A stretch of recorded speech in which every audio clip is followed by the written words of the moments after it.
Assalamu alaikum and good evening. My name is Shakir Ahmed, and it's my honor to welcome all of you on behalf of the Zaytuna Institute. This tonight is part of the Zaytuna Institute Contemporary Issues series. Real quickly, what I want to tell you about that is this is an idea that we started about a year ago or so. We've done a couple of events so far. There's more coming down the road. The basic idea of the Contemporary Issues series is that we would like to bring people of different communities together, bring speakers from different parts of the world, from different communities as well, whose paths normally don't cross, like the current speakers for tonight's program, and engage in a public discussion of issues that we all care about, regardless of what faith we belong to, regardless of whether we're Muslims or Christians or Jews or Hindus or agnostics or atheists as well. Last year, Zaytuna had sponsored a program that was with Chris Hedges and Sheikh Hamza Yusuf, and this is another program we're doing tonight. And I do want to, I'll give you an announcement about another program coming up in a minute, but first I have a series of quick thank yous to some people who have been extremely supportive of this program, but also of Zaytuna in general. So we have 4 co-sponsors for tonight. First of all, KPFA Radio and Bob Baldock, Cody's Books, and particularly Melissa Meitinger. We have the Near Eastern Studies Department at UC Berkeley, especially Dr. Hatem Bazian. And the Religion, Politics, and Globalization program at UC Berkeley, also Jessica and Sarah over there, we're grateful to. Now my last chore, which is to introduce our moderator for the evening. His name is Sandy Tolan. Sandy teaches international reporting and radio at the Graduate School of Journalism at UC Berkeley.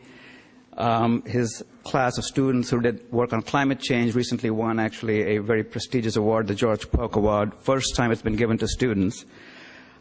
Sandy has also produced a lot of hundreds of features and documentaries for National Public Radio and for their Marketplace program, which he's back again this Thursday, I understand. And he's also reported from more than 30 different countries in Latin America and the Middle East, from the Balkans, and in Europe. And Sandy also is an author. His second book, the most recent one, was titled The Lemon Tree, and the subtitle was An Arab, a Jew, and the Heart of the Middle East. It's a great book about the humanity, if you will, on both sides of the Palestinian-Israeli conflict. I highly recommend it. Ladies and gentlemen, please welcome Sandy Tolan. Thank you, Shakir, and thank you to the Zaytuna Institute and all the sponsors that you mentioned. It's really an honor to be part of this evening, and really looking forward to hearing from both of our eloquent representatives of very distinct points of view, if not distinct worldviews. And I'm just going to say a couple words and then turn it over to our program, which, as Shakir has described, would be opening statements. I'll give you a little bit more on that in a moment. Opening statements by each of our speakers. But I don't think after the break that we'll come back for necessarily a debate. We're calling this a lively discussion, and we may even have some agreement among our panelists, although clearly they come from distinct points of view. And I want to just give you an idea of some of the things we may be considering, some of the questions. Is religion at the root of the so-called clash of civilizations? Is there a clash of civilizations at all? Or is it, in the words of one of our guests tonight, a clash of the uncivilized? What is the nature of the deepening crisis between the West and the Muslim world? Did this prompt the war on terror? Is the war on terror instead fueling the further divisions? Should the war on terror be between quotes? What is the nature of Islam, of Christianity? These are small questions, of course. Are either or both religions a threat to the other? Does Islam need to be rescued from extremists? Does Christianity? In short, can we talk about God? So with that, I'm going to introduce our first guest, Dr. Roger Scruton, the foremost conservative thinker in Britain, is a writer and philosopher who has taught both in Europe and in America. He is currently a research professor at the Institute of Psychological Sciences in Arlington, Virginia. Scruton believes the values held by the West are distinct from those held by other cultures, and that this creates problems of accommodation, notably for Muslims in Western societies. And with that, I please ask you to warmly welcome Dr. Roger Scruton.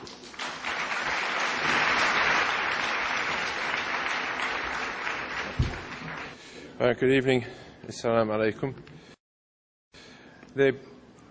I'm speaking from, inevitably from a European perspective, and the first thing to be said about the many issues that are, the far too many issues that have been put on the table already, is that in Europe there is a growing orthodoxy in these matters, in matters of religion, and it is in effect an atheist orthodoxy, led by some of our leading intellectuals in Britain, in particular by Richard Dawkins, the biologist, and supported by journalists like Christopher Hitchens, who of course does most of his work over here. And this orthodoxy has begun to attract quite a following among journalists and among people who create the standards of public opinion generally. We're being constantly reminded that religion is the cause of war, and nobody who looks at the history of mankind can doubt that religion has certainly had a causal influence on war. But the orthodoxy, of course, because it is explicitly severed from any ordinary understanding of religious practice, has lost sight entirely of the peace that religion brings.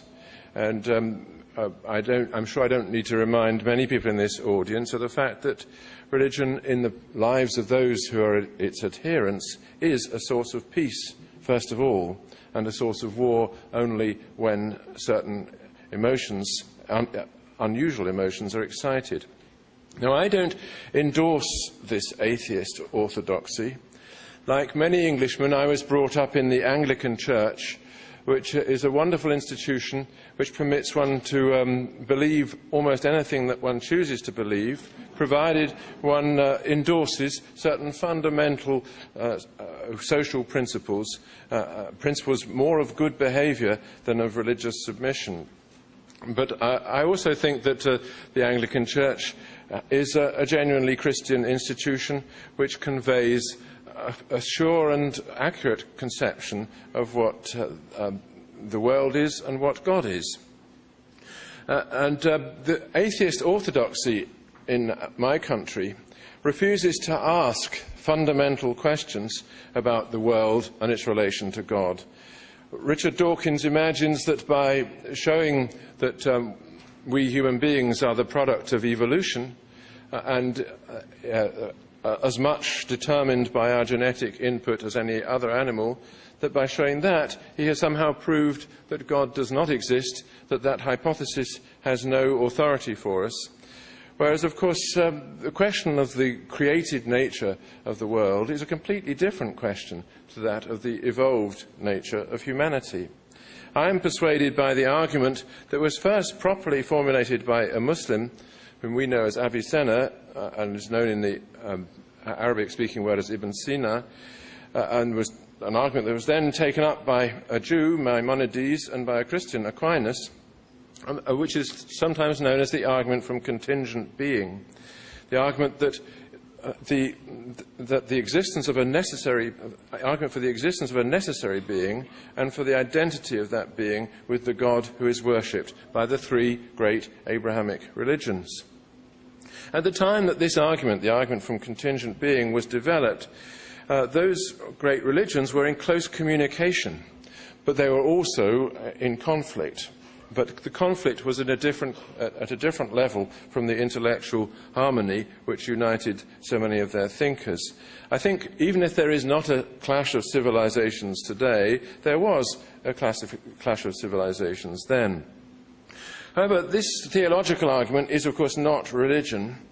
The God of the philosophers is not the one who stirs the heart of the ordinary person, and I doubt that most ordinary believers of any of the three great monotheistic religions has actually studied that particular argument or been persuaded by it. But what persuades people is that movement of the heart, which can't be put into any words other than the words of liturgy and sacred texts. But what the atheists in my country have reminded us of, however, is that the commandments of religion are there precisely because the feeling to which they are addressed is a dangerous one. And I think this is something that perhaps Muslims need to take to heart more than many of them do. That why is it that God is repeatedly commanding us in the Old Testament, in the New Testament, and in the Quran to the ways of forgiveness, clemency, and compassion, if it is not that the feelings that lead us to worship him and to submit to him are also tempting us in another direction? And I think this is the real question that we have to discuss today, or have to consider in our lives in the modern world, that religion does arouse passions which it also strives to quell, and that faith, as many of us have come to experience it in our lives, is the cure for a disease whose name is also faith. The disease of hating your neighbour because he disagrees with you. So how do people of different faiths coexist? There was a traditional solution which was that of the Roman law of the days of the Christian Gospels, which was endorsed by Christ, which is that we should live under a secular law, as Christ put it, render unto Caesar that which is Caesar's, and unto God that which is God's. Conflicts of religion can't be resolved by religious laws, because religious laws simply take one side in the conflict. We need a jurisdiction that stands above religious law. And then, of course, once you put it that way, you have the question, how can a secular law, which is a merely human creation, stand higher than the law of God? Zaid thought that the very suggestion is blasphemous. But I think one should see it not in that sense that the secular law stands higher than the law of God. It isn't higher in the eternal scheme of things, and certainly is of no higher authority, but it is higher from the point of view of managing our earthly conflicts. And I think that one of the lessons that I have learned is that we may indeed be under a religious duty to obey laws that confine some of our religious duties to the private sphere. Now, this is something that I think is perhaps easier for Americans to see than many others, because the Americans have built into their constitution the so-called no establishment clause that seems to require the state to stand back from religion, not to take sides in religious conflicts, and to enforce its rule of law independently of any particular religious edict. So that there is a kind of commitment in this society to religious freedom. But there is, however, a great difficulty in understanding quite what religious freedom amounts to in the modern world. Obviously, if you have a religion that imposes upon you a duty to extinguish religious freedom, it can't itself be granted freedom. And there is a real problem, because many religions do seem to impose upon their members the obligation to extinguish the freedom to live and believe in another way. So there are huge possibilities of conflict here. And that there's also the greater conflict that all religious people feel as they see the gradually extending secularization of modern societies. That values which they, in their hearts, cannot endorse are nevertheless not just legitimized, but given a kind of legal authority by the secular order. For instance, we are called upon by our secular society, and this is particularly evident now in Europe, to recognize and normalize relationships of a kind that our religions seem to forbid.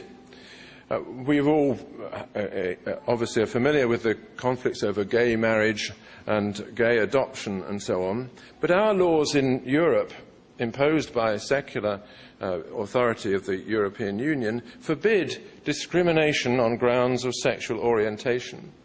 And these laws, therefore, compel adoption agencies to treat homosexual couples in the same way as they treat ordinary heterosexual married couples, something which Christian churches cannot do, and I doubt that Muslims can do it either. It violates their fundamental sense of what giving a child to an adult in care consists in. And this is just a very small example of the kind of conflicts with the secular order which are bound to emerge and cause great problems in the heart of believers. In such conflicts, Christianity reaches out to its traditional refuge, which in my view is the state of mind which the Greeks called irony. The irony is exemplified abundantly in the Gospels. You make a joke of the thing that is afflicting you, but a joke of the highest seriousness. An example which I think is of some significance is Christ's response to the case of a woman taken in adultery, for which the religious punishment was stoning to death. Asked what should be done with this woman, after a period of meditation, drawing in the sand, he looked up and said, "Let him who is without fault cast the first stone." A famous remark, said with tongue-in-cheek, obviously, because what it implied is that all you who wish to stone this woman have in your heart already committed the act for which you are punishing her. And, of course, she was let off. The Christian idea is that you must recognise that the good of human society, of orderly government and peace between opponents, is a far greater good than anything you could achieve by insisting on your religious principles in the public sphere when these conflicts emerge. You cultivate, therefore, a kind of double vision. Now, people in the West do wonder whether Muslims can go along with this. Can they cultivate the same kind of double vision? When Ibn Rushd, whom we know as Averroes, advocated something similar, he was exiled from the Spain or Andalusia of his birth and had to spend his days alone in Morocco. This is a vital question, I think, for us today, however. Can Muslims cultivate the same kind of ironical detachment as Christians and Jews have had to do in confronting the growing secularization of the society around them? I think I'll leave you with that question, but I'd like to just to put in the context of the Quran itself. There is a great question in everybody's mind as to how we, who are brought up in scientific communities, should respond to the idea of revelation. If I look at the Old Testament, for instance, I'm told on the authority of my religion that this is the Word of God. And I read the book of Joshua and I say, if that's the Word of God, I don't want to have anything to do with him. And I think there are serious difficulties in many sacred texts of this kind. Is it possible that something could be a record of a genuine revelation from God and still be subject to qualification and amendment in the light of our own historical experience? I think yes. I think that the Old Testament tells the story of the Jews becoming more and more conscious of the fact that they had misinterpreted a great deal of God's message to them. And I wonder to the extent to which it is possible to carry out that kind of revising exegesis of the Quran, recognizing that it is a revelation, as it clearly is from the stammering style of the Arabic, and that this is obviously given from outside, yet also recognizing that a human being can still make mistakes or still give a partial vision of something that must be amended in the light of our ongoing experience. However, whatever we say about that, it seems to me that the Muslims are right in one respect, that the modern world is running away from something, It's refusing not merely the thought of or belief in revelation, it's even refusing to see the possibility of such a thing, the possibility that the world might actually be a vehicle for genuine revelations granted from a higher power, and that we should be listening for them and trying to accommodate our experience to them. But exactly how we accommodate that experience, I don't know. Let me just conclude with a slightly conciliatory note. Avicenna, my authority for the argument for the existence of God, was one of the greatest of Muslim scholars, but he, like me, was also reconciled to a great extent to the secular world and had his best thoughts after a good glass of wine. Thank you, Dr. Scruton. Without further ado, I want to introduce our other speaker tonight, and then again we will have a break after that and come back for a conversation. Imam Zaid Shakir is a resident scholar at the Zaytuna Institute, and he's among the most respected Muslim voices in America. Previously an imam at an inner-city mosque in New Haven, Connecticut, he remains deeply concerned about social justice and insists Muslims not dilute their theological heritage while negotiating their Western context. So please join me in welcoming Imam Zaid Shakir. Bismillahirrahmanirrahim. In the name of God, most beneficent, most compassionate, most merciful. Assalamu alaikum wa rahmatullah. Welcome. I wish there was more light so I could see you better. But welcome, and I'd like to thank the organizers, Zaytuna, my employer, Cody's, KPFA, University of California, and others who were involved in the program. And also I'd like to thank Dr. Scruton for his brilliant lecture. And I hope that we get to address some of the things that he raised during the discussion.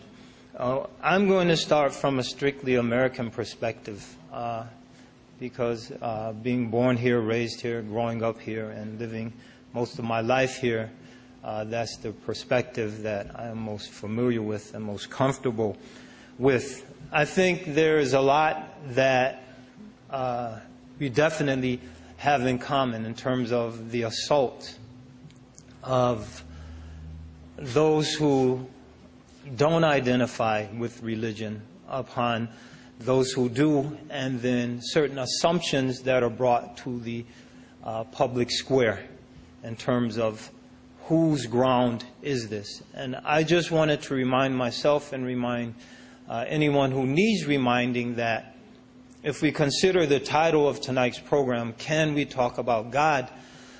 This really is a moot question in the sense that in America we've always been talking about God, and a lot of that discussion has taken place in the public square.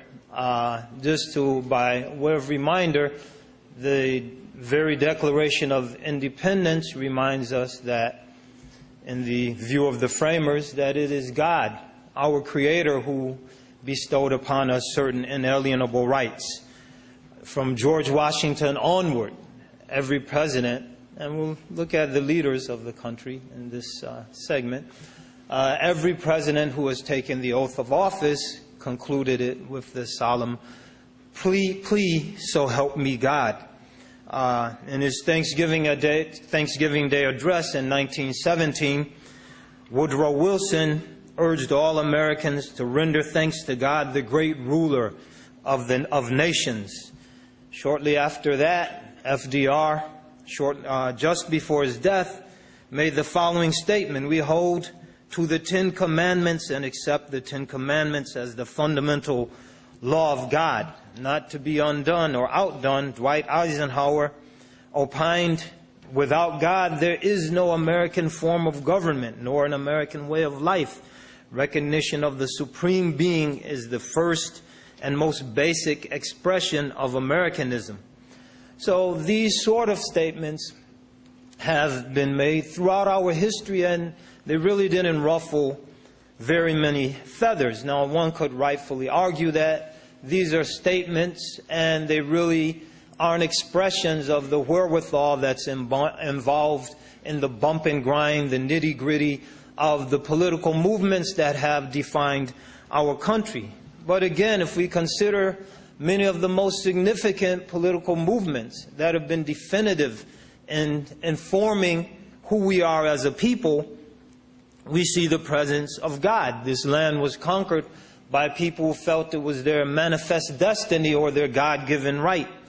For over or almost 100 years, Africans were kept in bondage in this country by many people, not all, but many people who felt that their bondage was justified because they were the cursed descendants of Ham, and reference Genesis 9:18 through 26 in making that argument.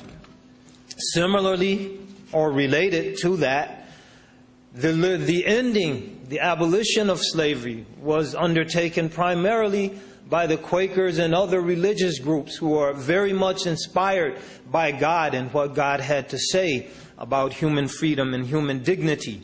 The Civil War was fought, in which advocates of the war on both sides very publicly and very fervently mentioned that God was with them.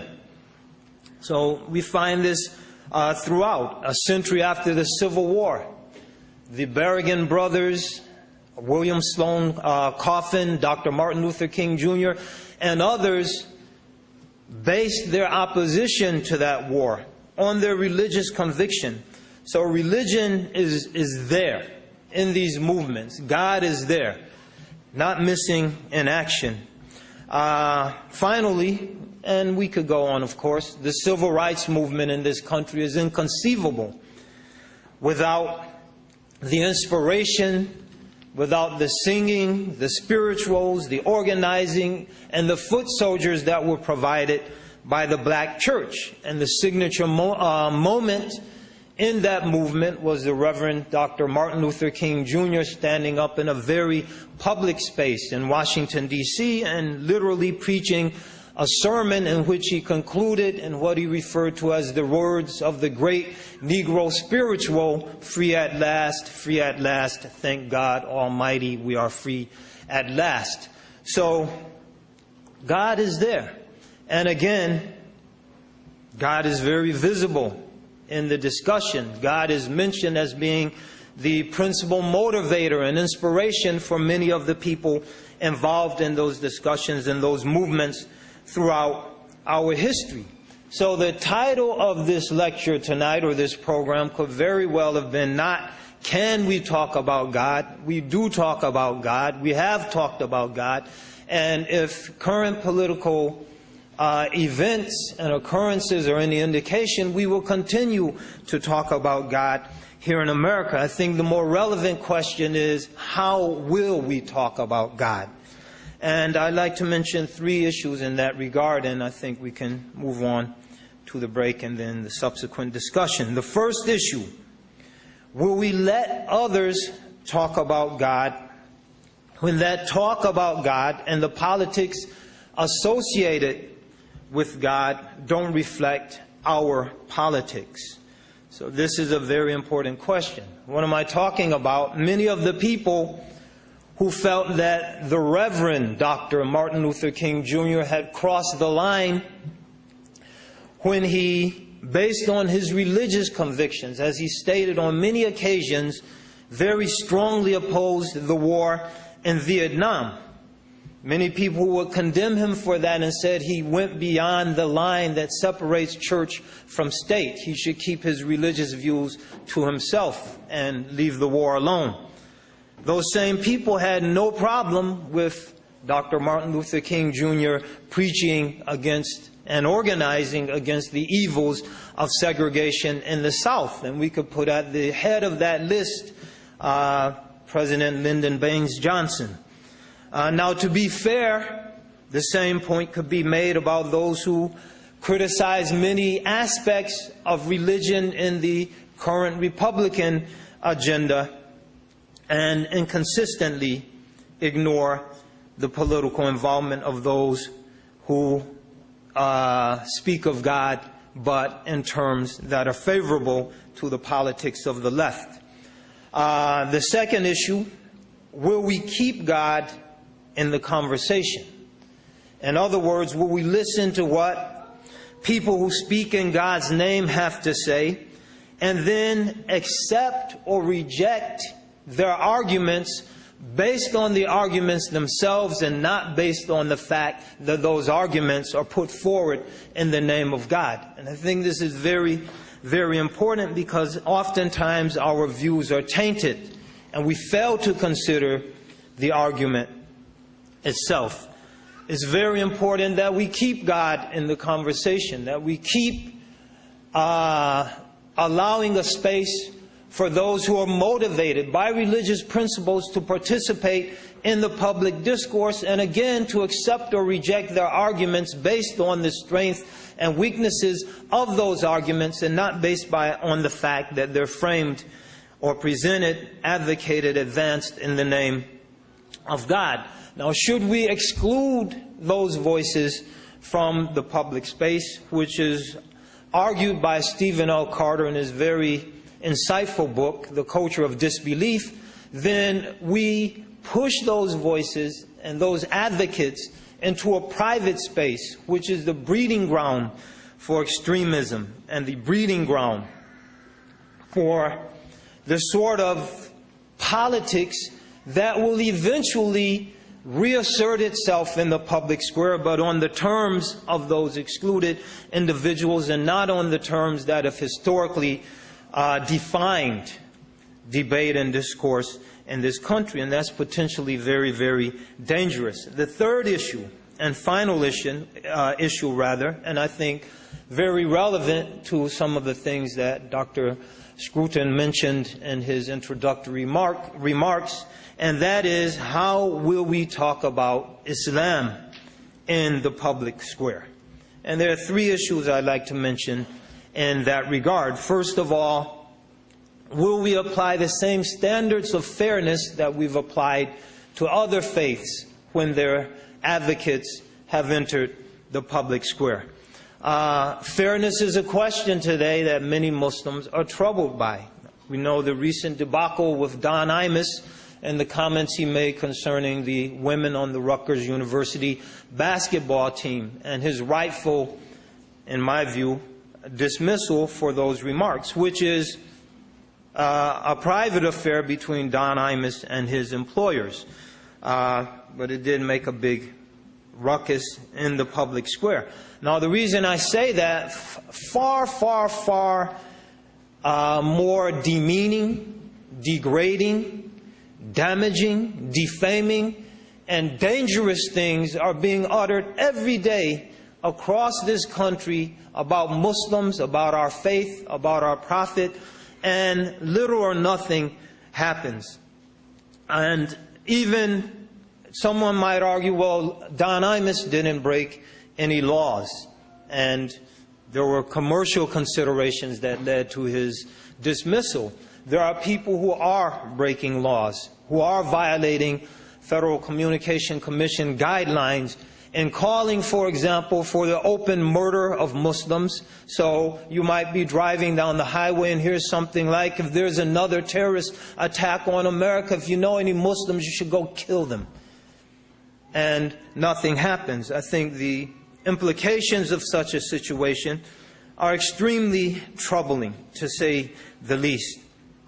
And in arguing or advocating that something needs to be done, the issue is the usurpation of rights of law-abiding citizens who've done nothing but worked to strengthen and advance the common interest of this country on the one hand, on the other hand, in terms of foreign affairs, creating an environment for the entrance, potentially, well, real and potentially, into a series of very destructive wars.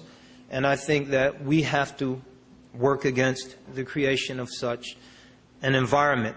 The second issue, will the process of negotiations that have always qualified the public square, and this is related to what I mentioned previously, between a real or imagined mainstream and with newcomers, be they Muslims, be they immigrants in general, will that process of negotiation be allowed to continue? Now, there are those who argue that Muslims by nature must be excluded from that process as an unfit negotiating partner. Now, in addressing that argument, I would counter with 2 points. The first is made brilliantly by Dr. Richard Boulay in his recent book of 2004, can be considered recent, The Case for Islamo-Christian Civilization. In that book, he argues that there's far less incongruity between Islam and Christianity at a civilizational and historical level than between Christianity and Judaism. Despite that, today we speak very comfortably in this country of a Judeo-Christian American heritage. Now, in saying that, I'm not arguing for the creation necessarily of a Judeo-Christian Islamic American heritage. There are significant differences that might not make that a very realistic argument were I to plead for that. But what I am saying is that Jews, who were once a very despised and demeaned minority in this country, were able to negotiate into the mainstream in terms that, and to arrive at a very favorable position in that mainstream. And of course, a lot of that is due to actions on the part of the Jewish community themselves. My point is that we should not assume that the perceived incongruity between Islam and American society and civilization, if you will, or Western society more general, should be necessarily the basis for any attempts at exclusion. These are issues that have to be negotiated in the public square. The second point I would make is that America has already demonstrated its ability to overcome its prejudices and its apprehension concerning Islam and Muslims in specific cases, and those specific cases serve as the basis of hope in terms of the general situation. The most prominent case being the case of the great boxer Muhammad Ali.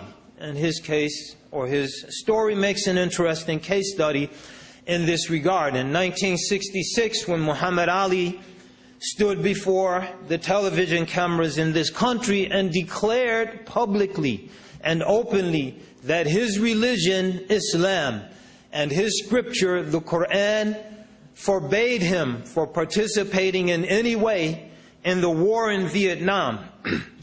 And when he made that declaration, this was before the anti-war movement had picked up a lot of momentum. So it was a very unpopular statement that he made.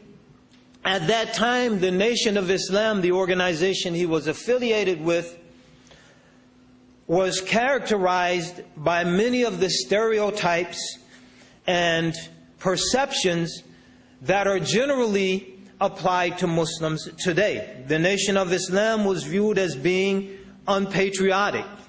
The Nation of Islam was viewed as being potentially very violent. The Nation of Islam was viewed as being extremely exotic in terms of its belief and its organization, and the Nation of Islam was viewed as a very insular organization. Despite all of that, the negotiations continued with the mainstream, and they continue despite the particulars of Muhammad Ali's religious beliefs, because he was able to appeal to two great universal principles that are fundamental in this country: the freedom of conscience and the right to dissent.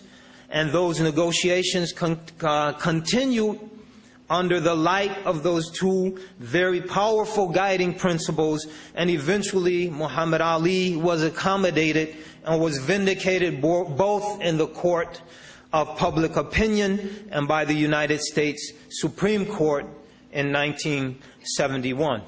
In conclusion, a lot of this focuses on specifically American issues, and I think it's very important that we do focus on those issues. But a similar discussion is due concerning our foreign policy. In that regard, I think what happens here in this country, more than anything that might happen outside of this country, more than anything that any collection of Islamic nihilists or nihilistic thugs, or however you want to describe those who have a lot of ill will towards this country and are willing to engage in violence to address some of their grievances, no matter what they do, it will remain marginal, because the fact of the matter is the United States of America is the most powerful nation on earth. The United States of America spends more on militarism, military spending than the rest of the world combines, and those realities have a lot more to do with what will happen in the international system, have a lot more to do concerning our collective security than anything that any Muslim or any collection of Muslims might do. Now, believing that, I think that religion definitely has a role to play in terms of shaping the moral consciousness of this country, which in turn will impact, hopefully, on our foreign policy. But that role can only be played by enlightened religion. That role can only be played by religious thought, such as the type articulated by Dr. Scruton, which is open and clear and not necessarily dismissive of others, but seeks to unite us in a common social and political project. In other words, enlightened religion, and not the type of religion that we see resurgent in some areas and some communities in this country, religion that would seek to tear us apart. And that understanding of religion is not confined to any particular community, but I think what Christians do in this country, being the overwhelming religious majority, will be a lot more determinant in terms of the direction this country takes and the type of policies that we engage in. And in that regard, I pray that Chris Hedges is wrong when he talks about American fascism and its Christian face. And he's not talking about all Christians when he makes his argument. In terms of enlightened religion, I'd like to close these comments with a quote from one of our most enlightened religious thinkers, the great Reinhold Niebuhr, in his book, The Irony of American Democracy. He makes the following statement, and I will conclude with this statement because I think, to a large extent, it really says it all. So he writes, discussing strategies for disciplining the exercise of power in light of the tremendous amount of power this country inherited as a result of the Second World War. He says the third strategy of disciplining the exercise of power, that of an inner religious and moral check, is usually interpreted to mean the cultivation of a sense of justice. The inclination to give each man his due is indeed one of the ends of such a discipline, but a sense of humility which recognizes that nations are even more incapable than individuals of fully understanding the rights and claims of others may be an even more important element in such a discipline. A too confident sense of justice always leads to injustice. Insofar as men and nations are judges in their own case, they are bound to betray the human weakness of having a livelier sense of their own interest than of the competing interest. That is why just men and nations may easily become involved in ironic refutations of their moral pretensions. Genuine community whether between men or nations, is not established merely through the realization that we need one another, though indeed we do. That realization alone may still allow the strong to use the lives of the weaker as instruments of their own self-realization. Genuine community is established only when the knowledge that we need one another is supplemented by the recognition that that other form of life, or that other unique community, is the limit beyond which our ambitions must not run, and the boundary beyond which our life must not expand. So I thank you and look forward to the discussion.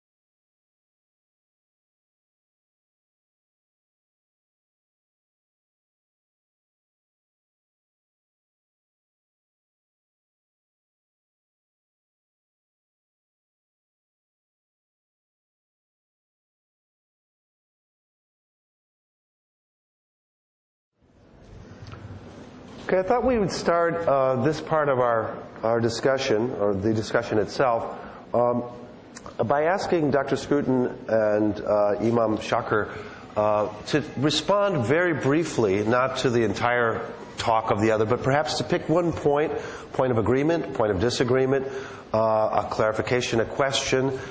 Just for a couple of moments, maybe we could start with you, Imam Shakir, asking a question of Dr. Scruton, or perhaps just responding briefly to something he said, and then we'll turn it around, and then I'll start asking some questions, and then we'll get to some of your excellent questions which I've been going over.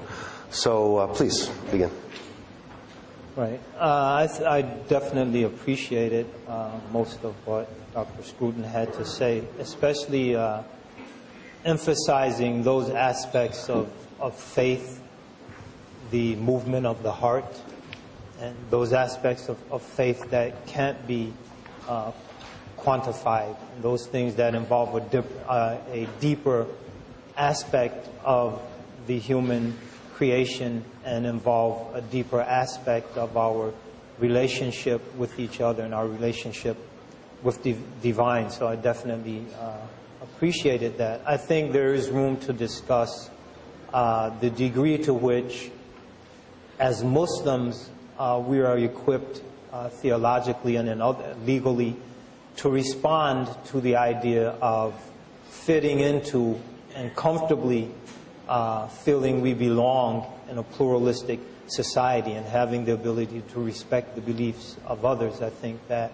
there are tools that we have in our tradition theologically and legally that can definitely ease that transition, if you will. And I think to a large extent, most Muslims, the overwhelming majority of Muslims, at least in this country, feel very much at home and don't feel any need or benefit in hating their neighbors. And I know most would like a lot of love from their neighbors. So I think that there's discussion there in the sense of there being the basis for hope and the basis for optimism in terms of coming to grips with a secular society as a Muslim and being comfortable with that solution.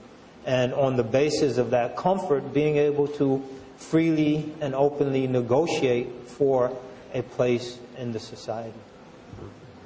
Dr. Scruton, would you like to respond? Yes, well, thanks for that. I think that I was encouraged by much that you said, and I think the one point in particular struck me, which is that when you rightly said that there is a process of negotiation in this society whereby groups considered initially to be on the margin or even alien to its fundamental principles can gradually win for themselves a place in the public space. And you took the example of the Jews the way in which they have negotiated for themselves a completely American identity and, of course, a very powerful position in society.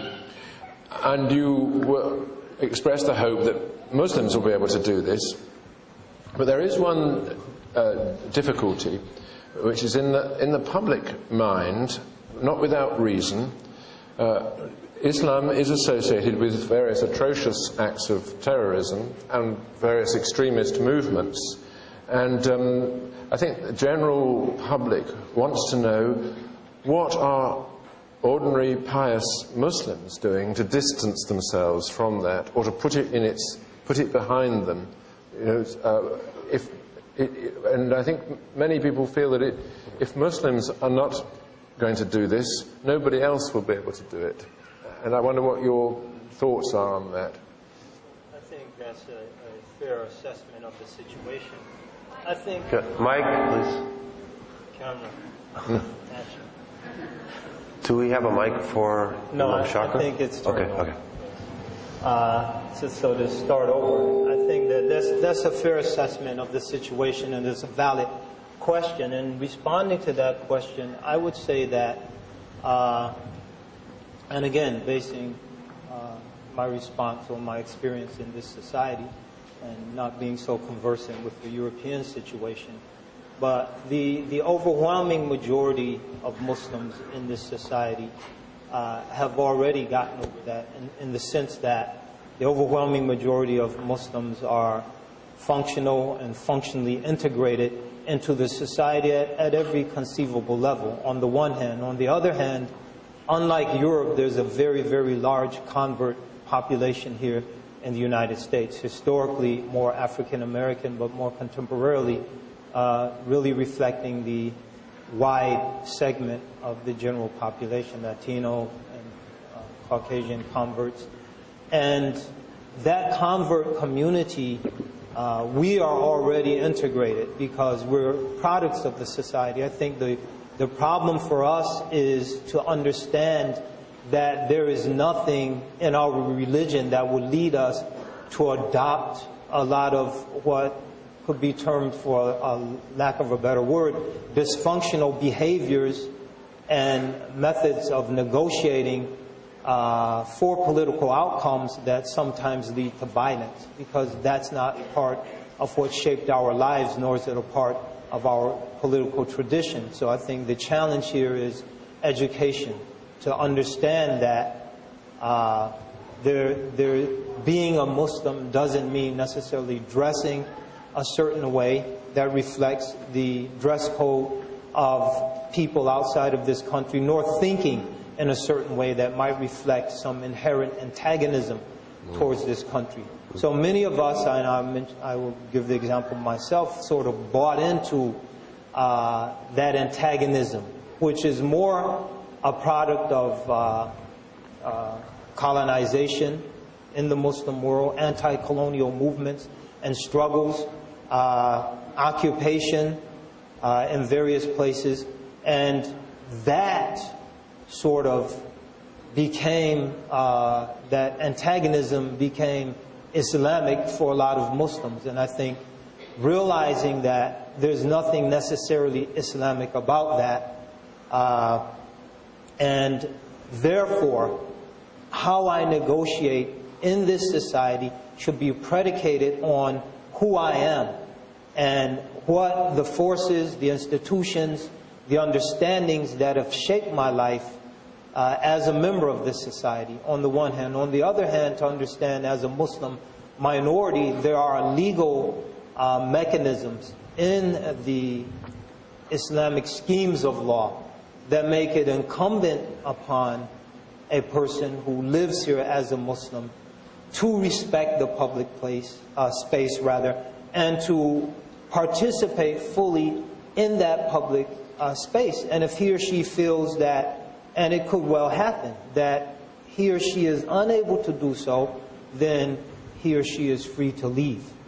It's called hijrah. So I think it's a question of understanding and realization that will allow us to get beyond that. Let me ask a couple of questions here to follow up.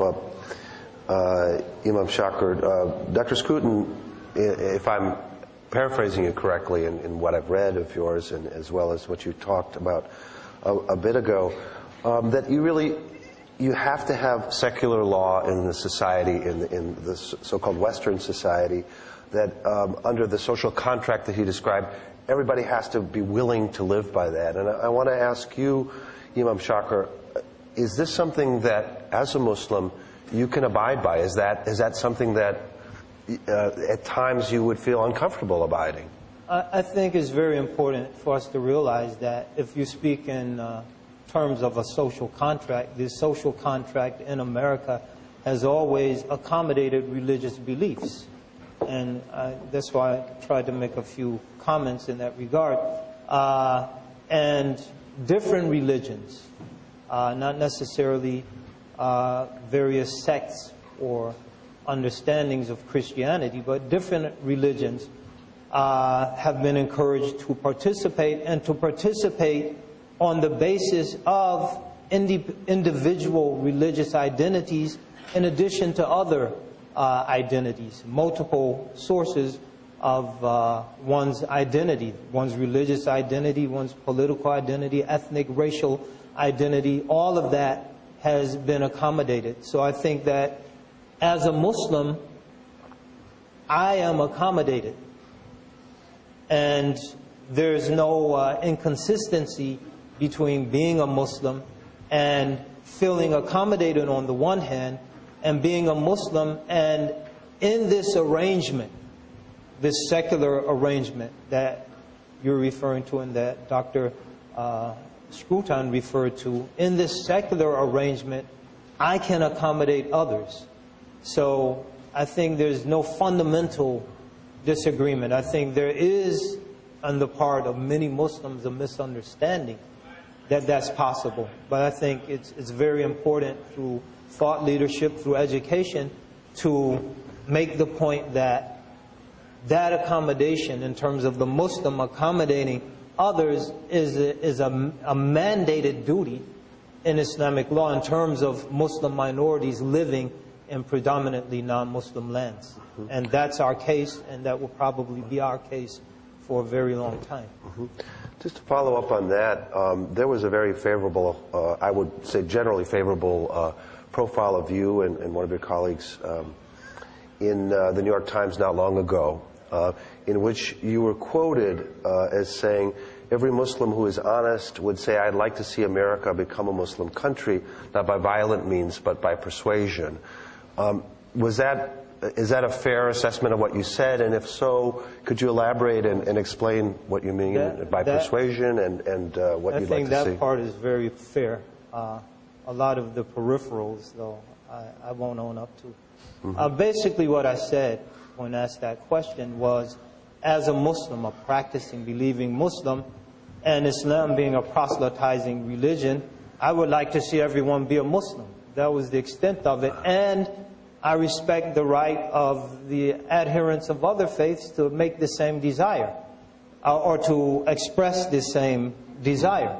The point is, if they choose to disagree, then that's their right and that's their choice. And if they choose to feel that as a Christian and as a proselytizing Christian, I'd like to see everyone be a Christian, that's their belief. So I think what we might desire based on our beliefs there's nothing wrong with expressing that. There's nothing wrong with advocating that. I think the problem will come if we felt that there is some inherent right that I have to force or expect that everyone would respond to that. So that was what I was trying to articulate. Okay. That as a Muslim, I'd like to see everyone be Muslim. I've benefited from the religion. I think others can benefit. And if anyone else cares to desire that they'd like to see everyone be a Christian or a secular humanist or a Buddhist, then that's their right and they can advocate for that. And I think we'll have some very lively discussions. But I think the important thing is that we respect the refereeing of the system, if you will, that allows us to do that with civility and to respect those who disagree with us. Let's turn for a moment to the larger question of foreign policy and how it plays into some of these questions, some of the things that you brought up, Imam Shakir.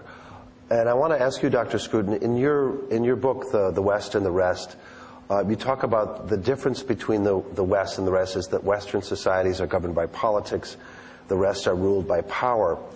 And in that, there is I would say, an implication of a certain order. You talk about the Huntington's theory of the clash of civilization, and say that the world is divided into two spheres, the sphere of freedom and democracy and the sphere of despotism. And looking back, I know you didn't write that yesterday, but we are looking, the whole world, and especially here in this country and all over the Middle East, at the war in Iraq. And I wonder if that war, in particular Abu Ghraib and Guantanamo, have changed your opinion at all. Well, I'm not quite sure that I said that the world was divided into those two spheres. I would certainly want to contrast politics with the exercise of unmitigated power, and which is, of course, what Saddam Hussein did. He exercised power, he kept the thing in place by sheer coercion. By politics, I mean the tradition that we have of settling conflicts and disputes by a process in which negotiation and compromise are the leading terms. Democracy is just one example of this. Litigation in a court of law is another one. And this process is something which has grown up under the aegis of secular government and doesn't grow up so easily outside that premise. And I think what I wanted to say is that in many parts of the world it hasn't grown up, so that if there are conflicts, they had to be settled by force, by one party gaining ascendancy over the other and suppressing it. Now that is certainly what happened in Iraq. About Abu Ghraib and Guantanamo Bay, these are small episodes in American foreign policy which don't actually bear on these larger issues of the distinctions between the ways in which people are governed. You can easily one of the important things about Abu Ghraib, which I think was not often noticed in the media at the time, is that this was an atrocious thing in which Iraqis were tormented in prison. But it was all over the press, and the perpetrators were punished. Some of them, at least. Yes, but this is the first time that this practice, which people have been tortured in Iraqi prisons for an awful long time before that, but never before had this kind of thing happened as a response to it. So you should see that as one of the upsides of the political process, that when people do things wrong, it is, in principle, available to public scrutiny, and they can be punished. Now, that's in no way to justify any of this, but it is to point out a very important structural difference. There's plenty of places in the Middle East today where such torture is still occurring. And, people have complained about this in Egyptian jails and have paid a very severe penalty for doing so. Imam Shakir, is there a war of civilizations? You talk about, you use a different term. Explain perhaps how you look at this, especially in light of the comments of Dr. Scruton. Right. Well, I don't see a clash of civilizations, and I don't believe that civilizations clash. I think there's a continuous stream of human civilizational endeavor, and various rivers feed into that stream in their unique ways, or various streams feed into that river in their unique ways. So I think that we are influenced by each other, and we influence each other. I think the civilizations, if you will, that preceded Islamic civilization, or what has been described by some as Islamic civilization, were many. There was the stream of Greek thought, There was the stream of aspects of classical Hindu thought, Persian thought, Christian thought, that from the contact with Christians in present-day Syria and other areas of the Middle East. And all of that contributed to the Islamic project, and I think Islam in turn in various ways influenced the rise of what we now understand as the civilization of the modern West in very perceivable ways. So I think that the stream is ongoing, and in that sense, there are no firm clashes. I think there are definitely flashpoints. There are points of contention. There are points of conflict. I think it's very important to understand that basically most people want the same things, and most people respond in similar ways to certain political and social conditions. So I think it's very important to step away from rhetoric or ideas that advocate the incumbency of a clash, the incumbency of conflict, and to begin to look at why conflict occurs. Is it informed by opposing civilizations or cultures, if you will? Is it informed by sociological or political realities? And I think the latter are very, very important to consider. If we could just go back to the issue of the democratization of the West. Certainly, democracy has certain institutional, philosophical, and epistemological requisites. Many of them have been developing and evolving in the Muslim world. And where we see the breakdown of the process, a lot of times it's due to outside influence, not exclusively. A lot of it can be attributed to the weakness of those supporting and facilitating institutions, but a lot of times it can be contributed to outside intervention. The Algerian example is a good example, and good because Algeria is almost 100% Muslim.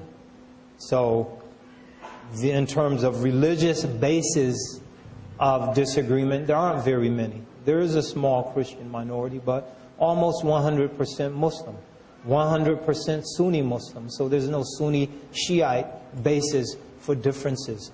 So when we look at the fledgling process of democratization in Algeria and what led to its collapse, some people say it was the Muslims themselves who were involved in the process, that they desired one man, one vote, one time. And after that, they're going to usurp the system. That was never made in any of their proclamations. That was made by one of their opponents. So I think we have to consider sociological and political realities that were involved in the collapse of the democratization process in Algeria, as opposed to some fundamental cultural or religious defect in the people.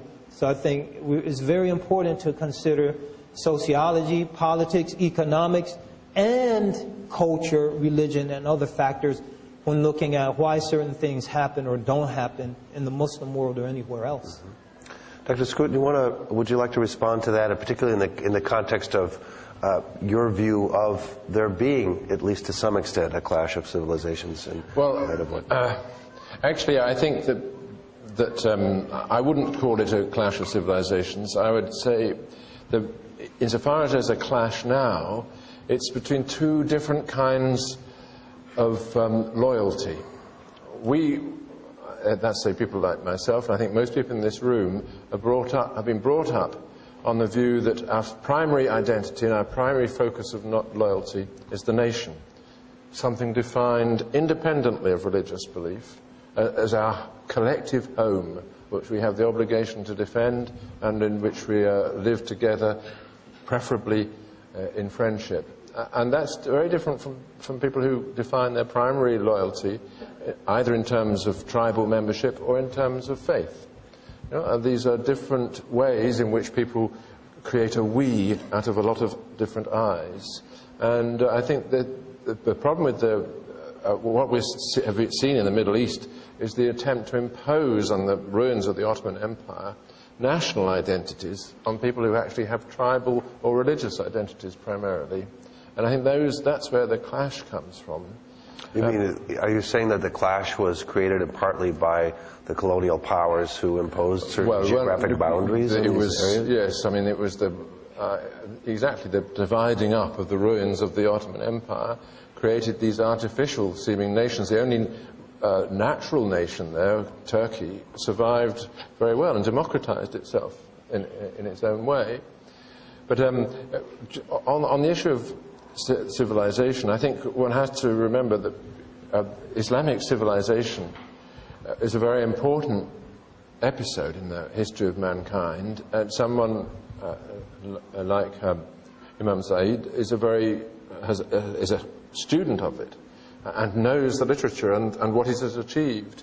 But many of the big loudmouthed voices in modern politics who pretend to speak for Islam don't speak for that civilization at all.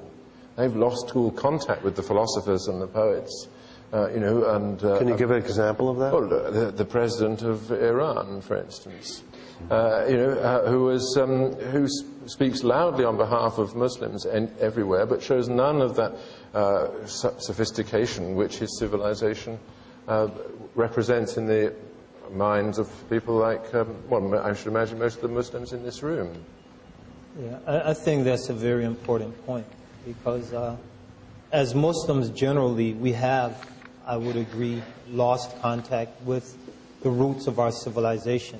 And by doing that, the full array of tools that we use, that we need in terms of understanding the Quran and how we can understand its message in the modern context, we've lost touch with that, generally speaking, because there is an exegetical tradition.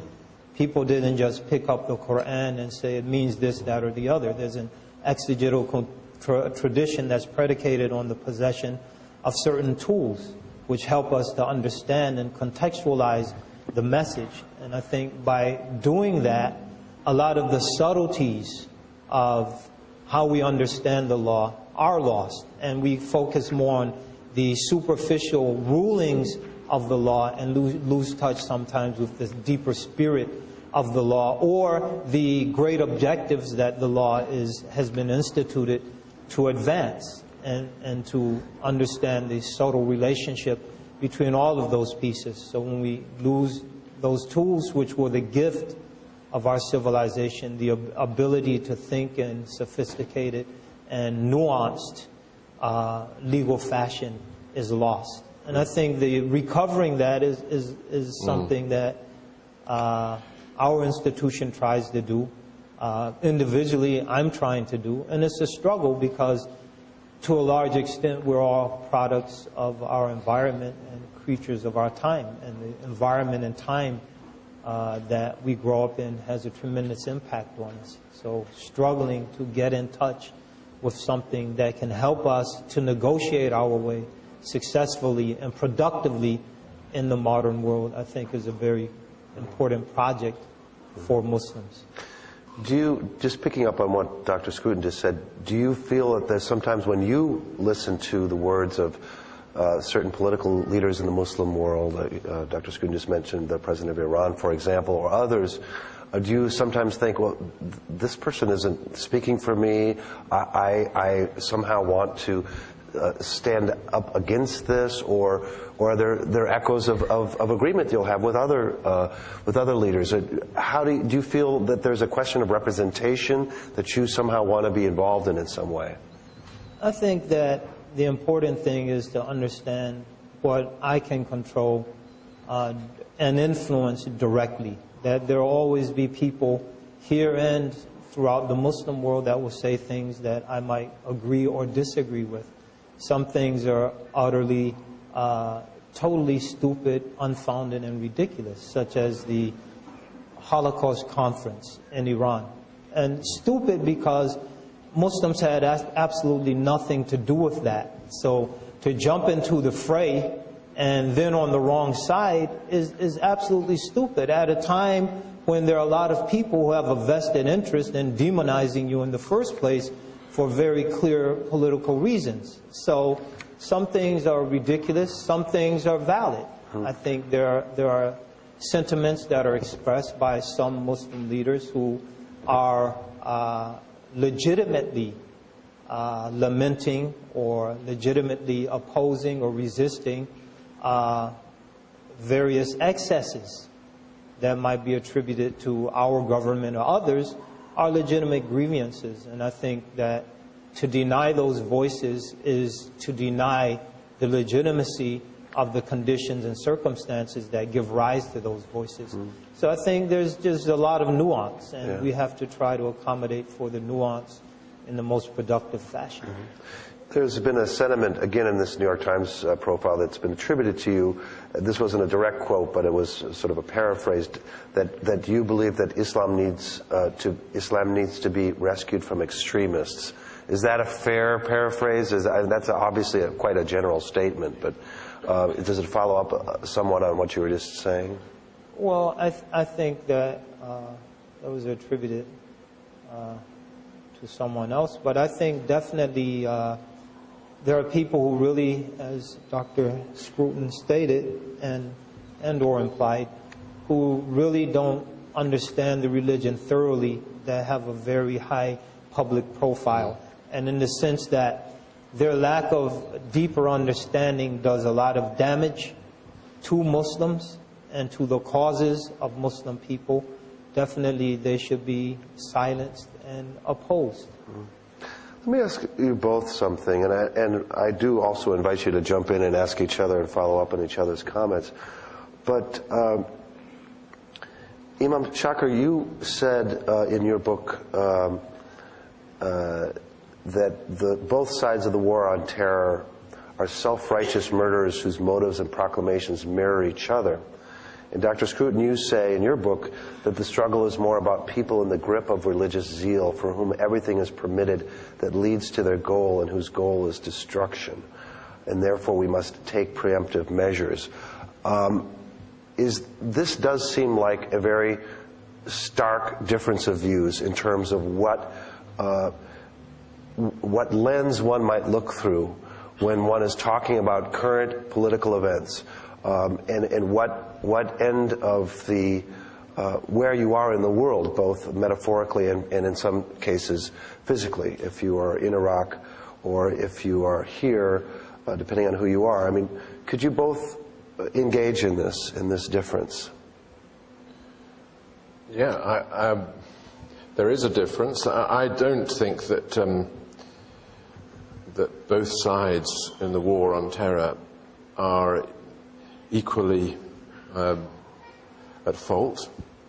I think that the mistakes made by the Americans in conducting that war are fairly obvious to everybody now, but they do not come from malice, but from political ineptitude and a certain naivety.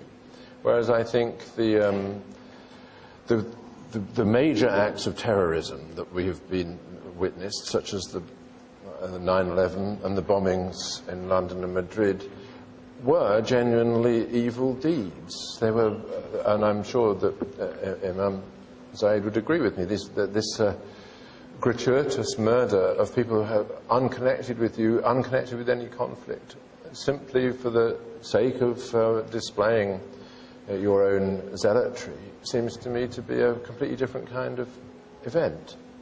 And I think when confronted with this zeal, this kind of zeal, especially if it takes the form of a willingness to commit suicide in the cause of killing innocent people, you do need to take different kind of measures from those that have been taken in wars in the past. And I think...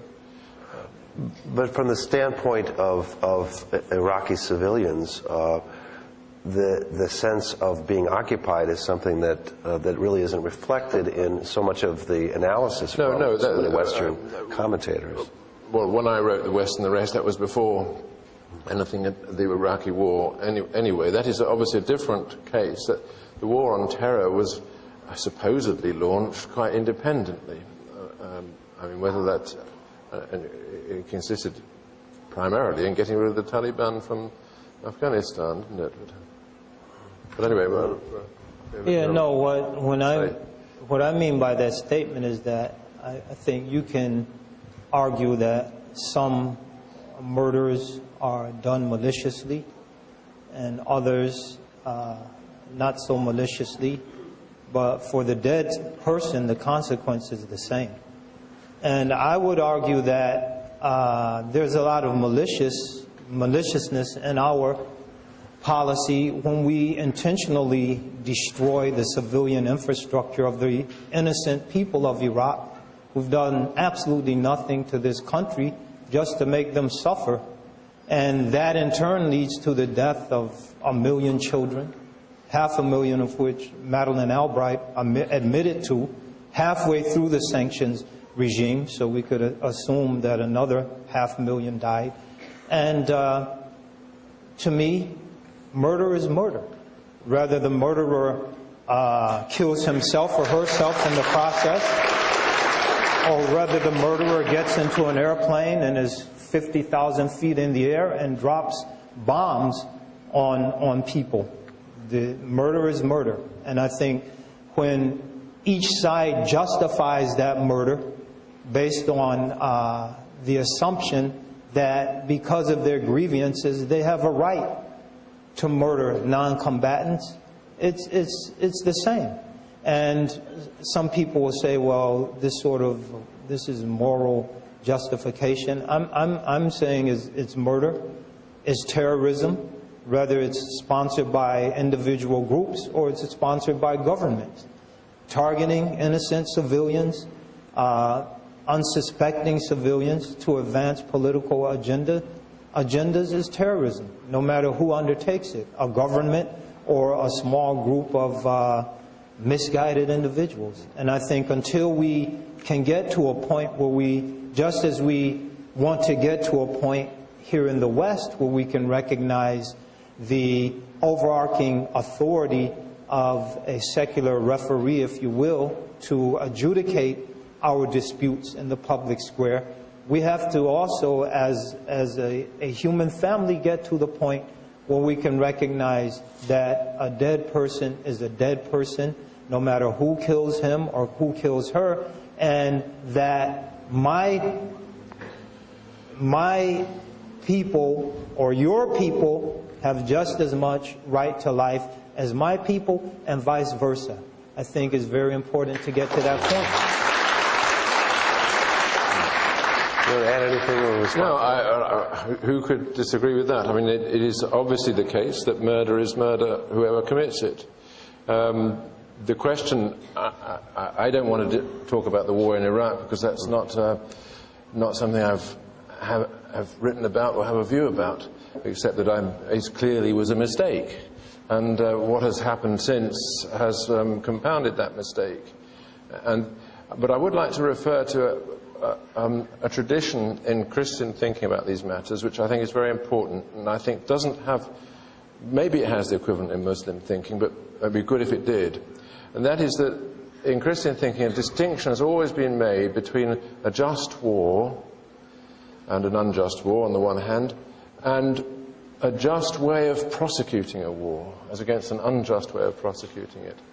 I think we can all argue as to whether the Iraq war was a just war, and the answer in this room, I'm sure, would be no, that it was an unjust thing to invade Iraq. But there still is the question of whether there would be a just or an unjust way of prosecuting it. And I think this is really what Imam Zaid is referring to. The gratuitous involvement of non-combatants and the murder of civilians, of course, is an unjust way of prosecuting a war. And if that is what is happening, then obviously I would agree with that. Mm-hmm. There is that tradition in Islam. And I think, again, it's very important for Muslims everywhere to understand that. And that desperation will never produce productive or lead to productive outcomes, desperate acts. And desperation, we're taught, and I think is very important to continue to teach this amongst Muslims, is the negation of faith. And Muslims who are familiar with the Quran know the story of Yusuf, and which is a earlier Jewish story. Joseph and his brothers in Egypt. And Jacob said in advising his sons, إِنَّهُ لَا يَيْأَسُ مِنْ رَوْحِ اللَّهِ إِلَّا الْقَوْمُ الْكَافِرُونَ, that only a disbelieving people despair of being relieved by God. And at a certain point where one is, a friend of mine who is British, in fact, and one of his gems of wisdom is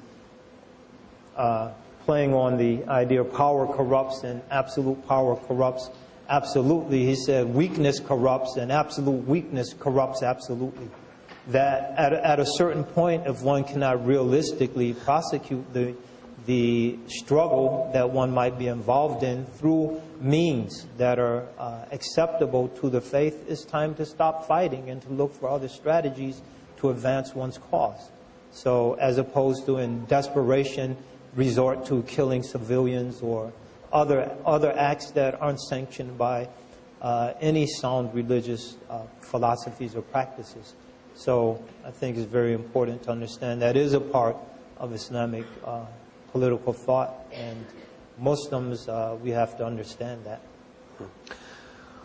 Let's turn the topic back to some questions of God and secularism, and I'm going to turn to some of the very good questions we've had come in, which we don't have time for all of them.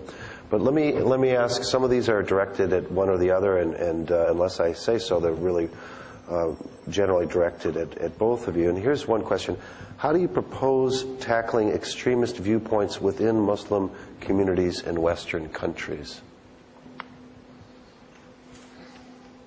We've sort of discussed this, really.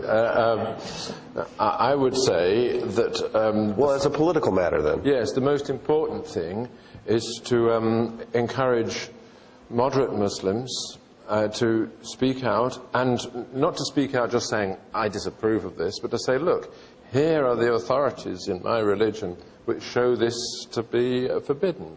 And to develop the proper theological argument which will show that Islam is not a marginalized way of life in this way. That on the contrary, it has it's the same commitment to normality and to friendship between people as any other religion. But I don't know whether that's what No, I think education is very, very important. And this is a process that is underway. It was underway before September 11th even, and it's only intensified after that. And through education, a lot of Muslims in Yemen, for example, in Egypt, that have been under the sway of very violent-prone ideologies have left those ways. And this has actually been documented, and it should be translated into Egypt in terms of some of these efforts that have gone on, even in Egyptian prisons, amongst a lot of members of various radical groups. So education is very important. I think it's also important for us to look at real political and economic or other grievances that might contribute to making appeals to violence and appeals to resolving or pursuing one's desires in unacceptable ways, to remove those. And I think that Dr. Scruton at the end of The West and the Rest has some very good suggestions, positive suggestions in terms of how some of the excesses of globalism, which have a very profound impact not only on Muslims but other people in the developing world, how some of those excesses could be reined in, and other positive measures. So I think education, religious education is very important, but also looking at political and social reality and then engaging those in productive ways is also very important. So you need a two-fronted approach, if you will. This is sort of the inverse of the last question, and this is, I believe, more along the lines of within predominantly Muslim countries, can secularism and Islam reconcile? Is secularism really allowed and if can there be a coexistence? There is the example of Turkey, which is largely Islamic country. You might say that the Turks are not as wholehearted in their faith as some Islamic communities, but nevertheless, that is their confession, and they have had a secular state since 1921. Admittedly, every now and then the army has to step in and put it right, but maybe those episodes get less and less frequent as the years go on, and I think it gives me at least some grounds for hope. Well, there is also somewhat of a difficulty recognizing some of the very bloody history in the early 20th century. Nobody's perfect. You should. But once the question is, can we go down that path? And I would say, well, here is a country that has gone down that path. I think it depends on how you define secularism. I think there are definitions of secularism where we could argue that the overwhelming majority of Muslim countries are secular in terms of their legal systems, in terms, admittedly, a lot of that would probably be coerced secularism, if you will, in addition to the Turkish experiment. So I think it depends on how you define secularism and how you define Islam in terms of sort of the opposite of that being an Islamic state. How do we define Islam? So I think there's a lot of foundational work that has to be done before we can really, on the ground as Muslims in predominantly Muslim societies, answer that question. I think a bigger question is, and I think this is dealt with implicitly in a lot of Dr. Scruton's writings, is does an Islamic system, whatever that might be, but a non-secular system in a particular Muslim country necessarily translate into the suppression, oppression, and negation of the non-Muslim other. And I think that that's not necessarily the case, and that avenue has to be explored also, because it would definitely lead to a solution to one of the major problems of Islamic rule that had a lot more legitimacy in the eyes of the average Muslim in the average Muslim country.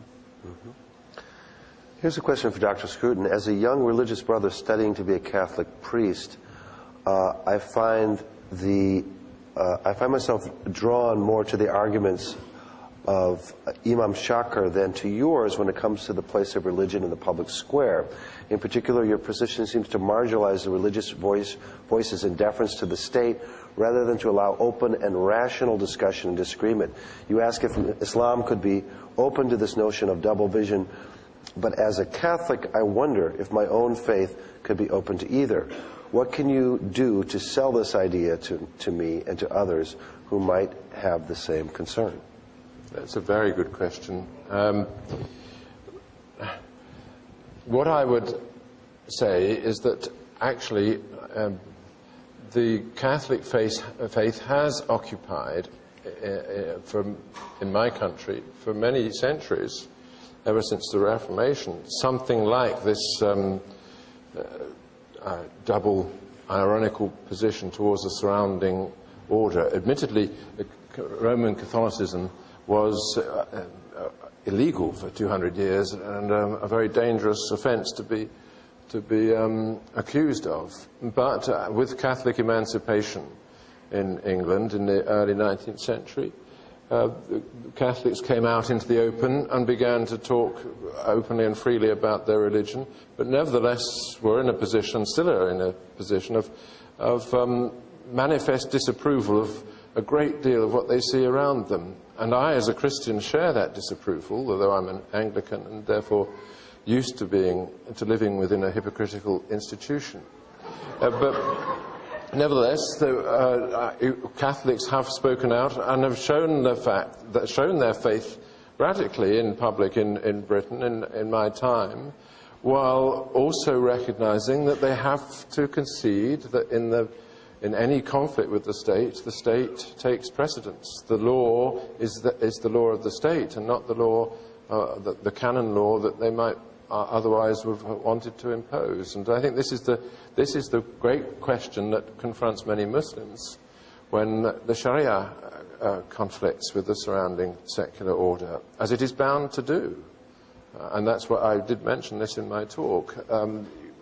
Without some saving spirit of irony, it's very difficult to live with this. A priest has this difficulty more than anybody else because he has to solace the souls of those who are also hurt by it. But I don't see any alternative. I just think for Muslims, especially and most relevantly in terms of our situation here as a Muslim community, that this really isn't as large an issue as it's made out to be, because, as I mentioned, Muslims are mandated to respect that order. And there could potentially be conflicts. And the ultimate way to resolve those conflicts isn't through an irrational, violent attack on the state, but is to simply leave. And I think that those conflicts potentially, I don't think this is something that's specifically relevant for Muslims. I think there could be conflicts between the state and adherents of other faiths. And Stephen Carter mentions in his book, Culture of Disbelief, that if the state here, and he's a practicing Christian and he's very accepting of the established order, but if he said if the state mandated in advancing the common good that he could not teach or arrange for his children to be educated in their faith, he would pack up and leave. So I don't think that this is necessarily an issue that's specifically germane to Muslims. It might be more poignantly relevant for Muslims, but I think it's an issue that's relevant to a lot of folks who are adherents to other faiths. Here are a couple of questions I want to read together because in some ways they mirror each other. Imam Zaid mentioned that Jews have actively engaged themselves in mainstream society, but this was done largely through a process of secularization. How can Muslims do the same if they are thought to be averse to secularization, as Dr. Scruton suggested? Some of this you've already touched on, but right. Just a very quick point is that here in America, the overwhelming majority of Muslims already have. So I think a lot of this discussion is relevant to that minority that hasn't, in effect, secularized their thinking, if you will. It's a small minority. Most Muslims are out there thoroughly integrated into the society, making money. Most of them don't go to the mosque. So that's a reality. So I think a lot of times when we pose these questions, in general terms, they facilitate a lot of misunderstanding and they disguise a lot of progress. Go ahead. No, I'll deal with the next one. Okay. We'll get more questions. This is for both of you then. In today's Washington Post, Nabil Fahmy, the ambassador from Egypt, said the Quran spells out in unambiguous terms the peaceful, compassionate nature of Islam. Do you agree? I don't. Well, this goes back to a question that I raised in my talk. What room is there for the reinterpretation, the new interpretation of this revelation? To accept that it's a revelation, but nevertheless to think that certain parts of it express confusions and contingencies of Muhammad's own life, rather than a law which is binding on all of us for all time. Because there are, of course, aspects of the Quran which do, passages in the Quran which do seem to advocate quite violent responses to certain things. Now, it may be that already this process of interpretation has taken effect. But I think this is something that, in the minds at least of people outside the Muslim faith, is a very, very important question.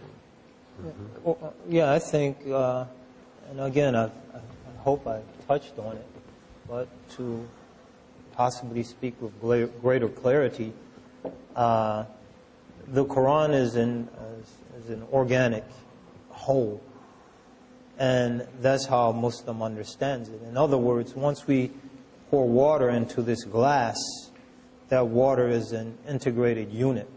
And once we pour revelation into a believer, that becomes an integrated entity. It integrates itself into the soul and consciousness of the believer. So certainly there are passages in the Quran that encourage fighting, but there are other passages that encourage peace and reconciliation. There are passages that encourage the sanctity of life. So all of that is understood as an integrated whole.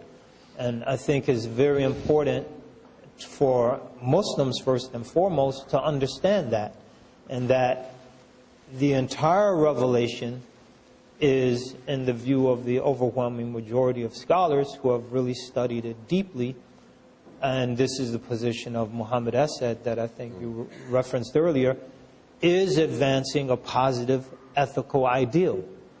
And that ethical ideal serves as the basis for interpreting those passages that encourage violence. And I think most Muslims, throughout most of the time that Islam has existed on this planet, have understood that. And as a result, you see the ability of Muslims historically to live in peace with their neighbors. And there have been periods of clash and conflict, but there have been extended periods of peace, and this has been documented.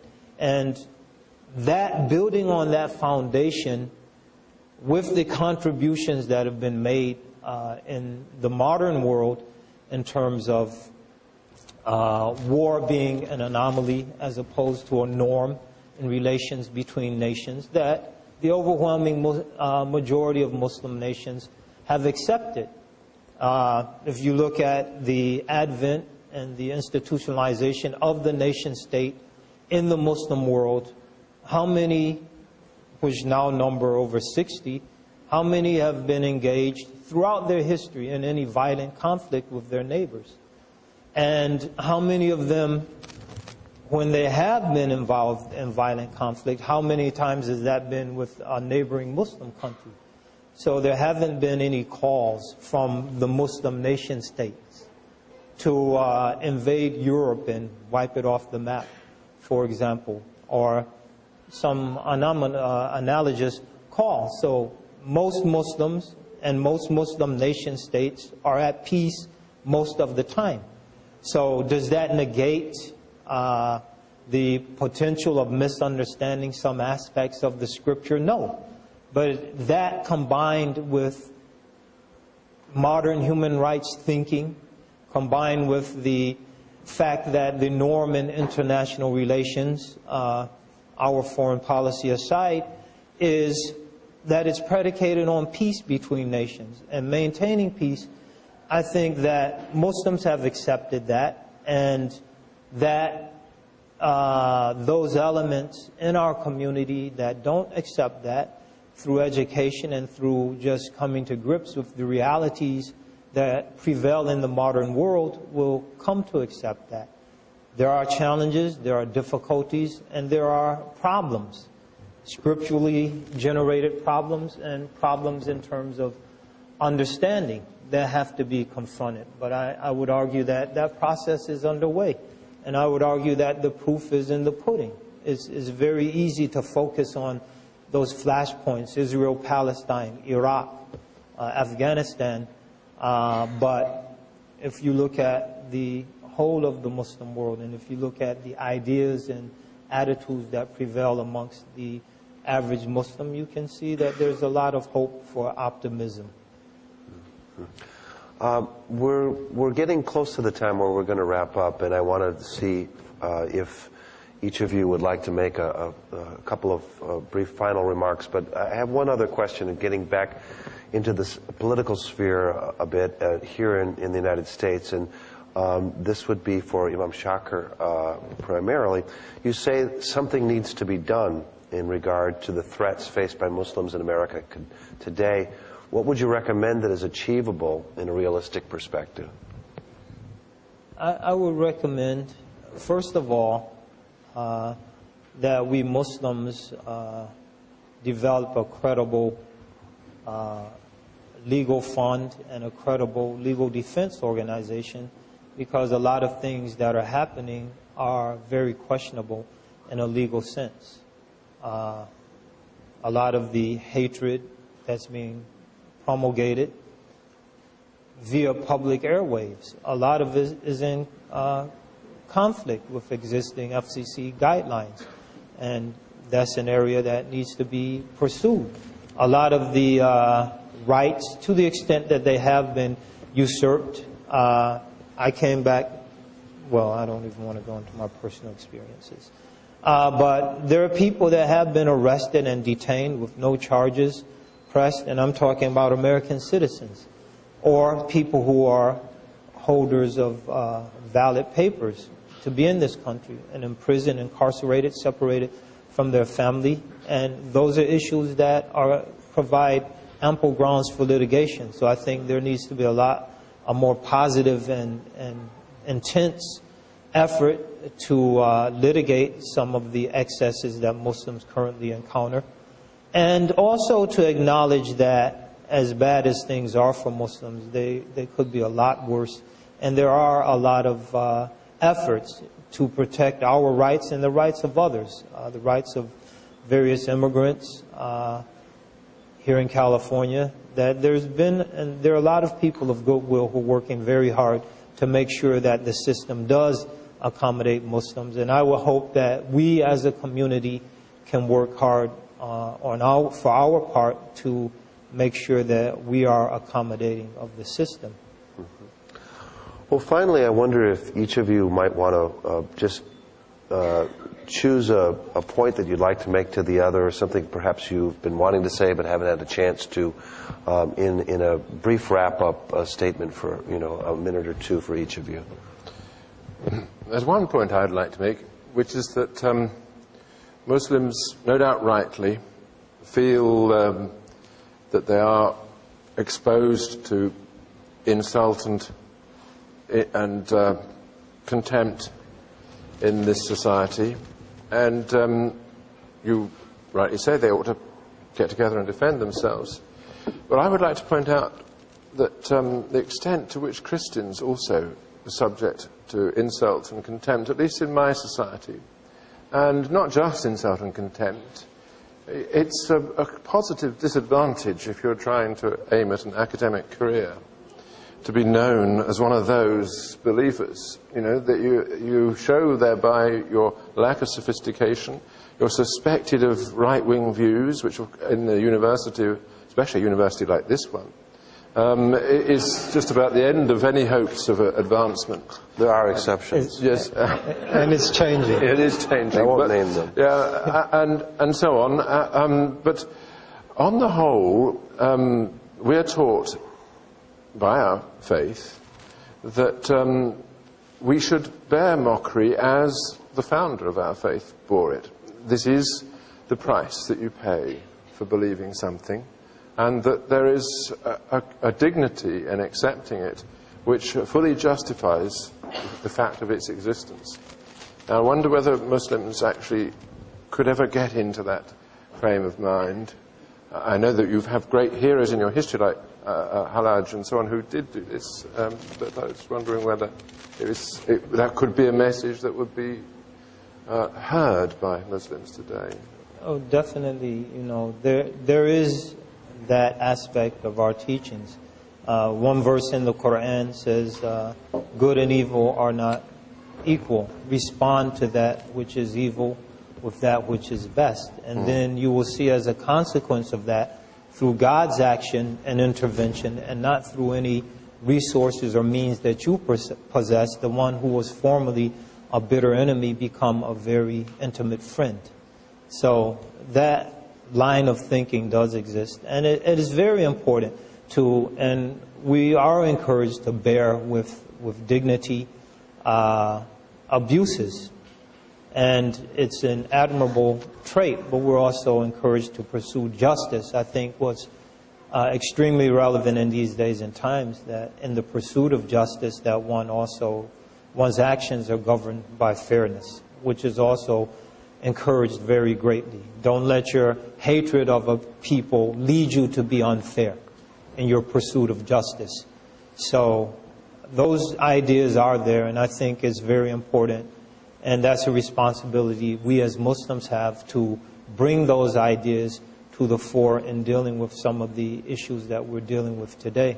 I'd like to say that I appreciate your ability to very calmly present your case and to present a principled case, which if I disagree with the particulars, I have to admire the approach and admire the fairness that approach involves, and also to acknowledge how important it is for all of us to try to bring ourselves up to that standard where we can objectively and as dispassionately as possible present our respective cases and listen to what the other has to say and consider their arguments well. And I think that you've given me a lot to consider in your writings, and more so this evening. So I appreciate that. Before I thank our guests, I just want to say one other thing. First of all, thank you all for being here tonight. And I want to thank our guests, but I also want to tell you that if you're interested in future events like this from the Zaytuna Institute, there's a sign-up table outside where you can, if you'd like to be notified, you can sign up on the table.